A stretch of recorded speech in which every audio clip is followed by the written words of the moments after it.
Welcome to the Golden Lamb. You know that coffee you order every morning? What if I told you its story involves World War II, a little bit of gentle mockery, and a fierce debate that divides coffee lovers to this day? Yep, today we're talking about the Americano. So you think you know the Americano. It's just espresso and hot water. Easy, right? Well, not so fast. There is so much more to this drink than just two ingredients. It's a story about history, technique, and a cultural journey that's pretty surprising. So let's get into it. Okay, so first things first, what is a cafe Americano? Officially, it's pretty straightforward. You take a shot of espresso and you dilute it with hot water. The whole point is to get the volume and strength of a regular cup of black coffee. But, and this is key, you keep that rich, complex flavor that you can only get from real espresso. So where did this thing even come from? Well, you're going to have to travel back in time with me, all the way to World War II Italy. And believe it or not, it all started as a bit of a joke. Picture this. It's the 1940s. American GIs are stationed in Italy. Now, they were used to their big mugs of drip coffee from back home, so when they tried the local espresso, it was a little intense for them. So Italian baristas, trying to help them out, just started adding hot water to it. They cheekily called it caffè all'americana, basically American-style coffee. And when the war was over, the GIs brought that habit home, and the drink just stuck.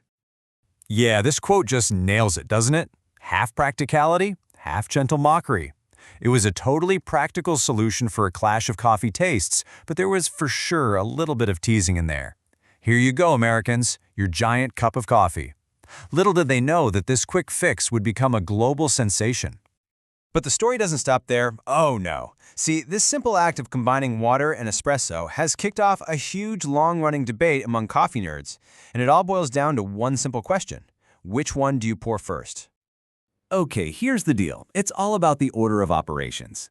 For a classic Americano, you pull the espresso shot first, then pour hot water on top.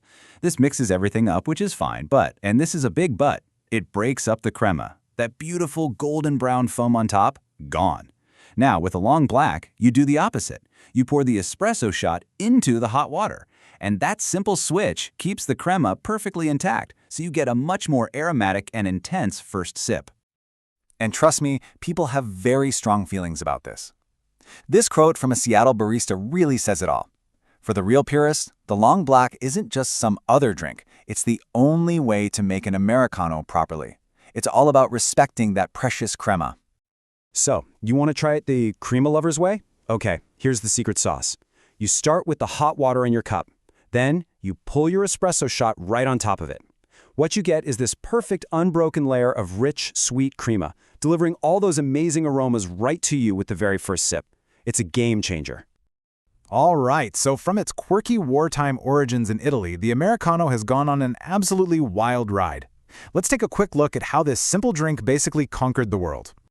It is so fascinating to see how this one drink is viewed so differently around the globe. In North America, it's a total cafe staple, right? In Italy, believe it or not, it's still kind of seen as an oddity, a tourist drink. But the really wild part? South Korea. It's not just a drink there, it's a full-blown cultural icon. I'm not kidding. The iced Americano is a massive deal in South Korea. It is the go-to default coffee order for millions of people, even in the middle of a freezing cold winter. It's become the symbol of a fast-paced modern lifestyle. An absolutely amazing journey for a drink that started as a compromise. So you might be wondering, okay, what really makes an Americano different from other black coffees like drip or a lungo?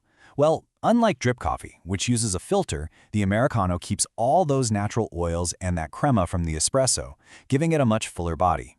And unlike a lungo, which is just a longer espresso pull that risks getting bitter, the Americano gives you the pure flavor of a perfectly pulled shot, just, bigger.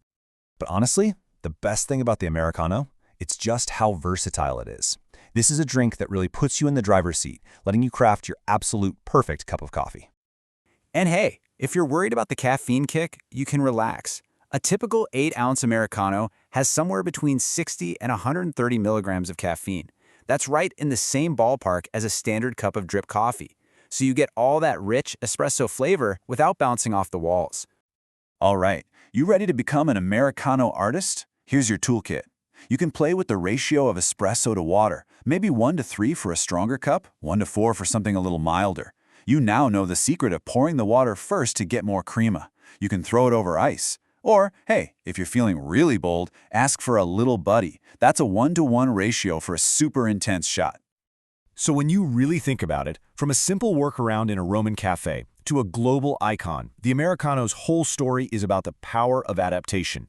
It's a drink that's been embraced, reinvented, and perfected by coffee lovers all over the world.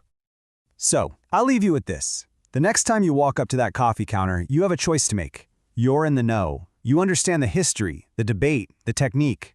So, what's it going to be? A classic Americano or the crema-rich long black? The power is in your hands.